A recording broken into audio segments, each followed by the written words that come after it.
1999 BMW Z3 2-litre petrol, this one, manual, in green.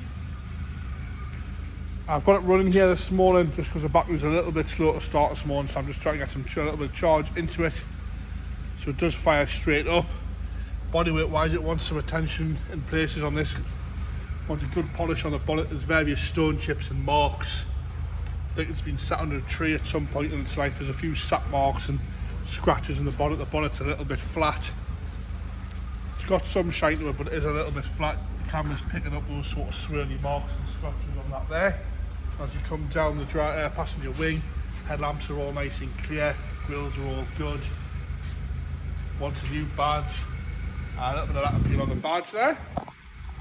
As we come round the bumper corner, there's a few little marks and scuffs on the bumper corners and some stone chips and a few little scratches on the bumper itself. The right hand side has got some scratches on the bumper corner, and there's a few bits around the bodywork. You can see all this sort of in the paint. Across this front wheel arch here is all alright. There doesn't seem to be any corrosion there. As you come down, we've got a little bit of rust on the bottom of the driver's front wing there. See that where the indicator is. See that there. Just go along the wing there, again some slight scratches and a few more deeper ones on the bodywork. Bottom of the sill there again, once a good old clean this and a good polish. We've washed it down. See there's various marks in the paintwork on the door as well. As we come along the door top, no signs of real corrosion there.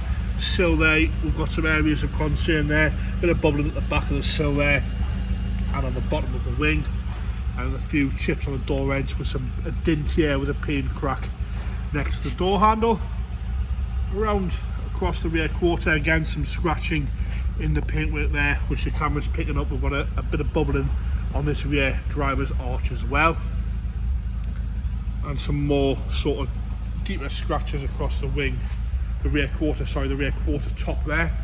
Again, light lenses are good. A few little marks on the bumper corner there, but nothing major. Both sides, left hand side is all right. Again, light lenses nice and clear. The boot lid itself, the high level brake light looks okay. Again, we've got some scratches in the paintwork. What a difference a good polish and wash would make on this one, to see what it sort of needs attention wise. Perfectly drivable as it is. A little bit of a ding here as well. As we come round the left hand side, again the arch itself, we've got some light scratching here and a little bit of corrosion at the bottom of that sill corner there, but at least they haven't been sort of bodged up and painted black like you get a lot on these Z3s. People just tosh over with some stone guard or underbody sealer. At least you can see what you need to do on this one. Like I say, some light scratches across this quarter here as well. As we move down the passenger door, we've got some chips on the door edge and some light scratches across the top and the middle of the door there. But again, no major dents on that door. Looks fairly straight. As we come onto the driver's passenger side front wing, again, some corrosion down on the bottom of the sill. And the panel itself there has got a dent in it. This sort of panel here has got a dent there. But again, no major corrosion there.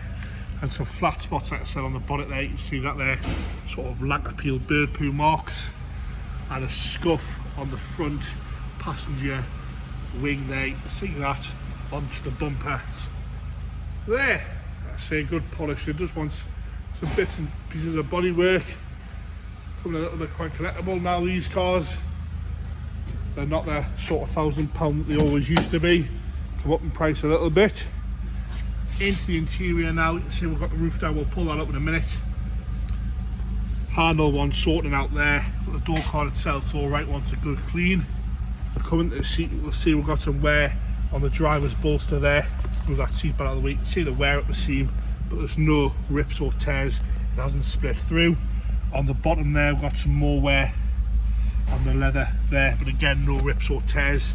The inserts of the seat themselves look okay, nice and firm. Across the top of the dashboard's all good, no cracks in that. As you come down, the centre console's all okay. You can see it's missing the gear selector badge, and I've got an aftermarket head unit there. That's all okay, all presentable. As you'll see on the dash there, apart from the fuel light, the handbrake light's on because the handbrake is on, but there is an ABS light on and a wheel brake pad sensor light on there. The battery was flat this morning. I don't know if that's back related or if it's a sensor or something like that. We'll move ourselves round into the boot.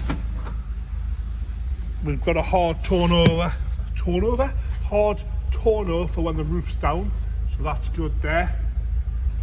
And you've got the mats in as well. The matching mats for the door card. It's the same sort of print on the mats, and they look okay. There's two mats there, they look all right. No problems with that there. As we go into the passenger front, James has just put the roof up there for us. We'll do the passenger side, then we'll have a look at this roof here, which is manual. There's an electric button there, but it seems to be on a manual override. Door card again is okay. That's what I mean by the mats have got that sort of same texture in, if you can see that, as the seats insert in the door cards. A little bit of wear on this seat, but not bad at all. It's just where the seat belt's kind of caught. A little bit of wear on the bolster, but again, no rips or tears in there at all. The roof, like I say, is electric, but it's on a manual override, so you just put it down manual. Once you go clean the roof, no major rips or tears in the actual canvas itself. The rear window, you can see, has got a split in it. Rear window is going to want replacing on that. Again, not a massive job these days. Get a sewing window, there's plenty of companies do it now. Again, once you go clean, but the rest of the roof is nice and tight. Engine bay, like I say, it's the 2 litre petrol, this one. Boston green. Engine bay is all okay. Wants a bit of a pressure wash off in there, but it's kind of what you expected. It's been running this whole time. No noise. Engine's nice and quiet on this one.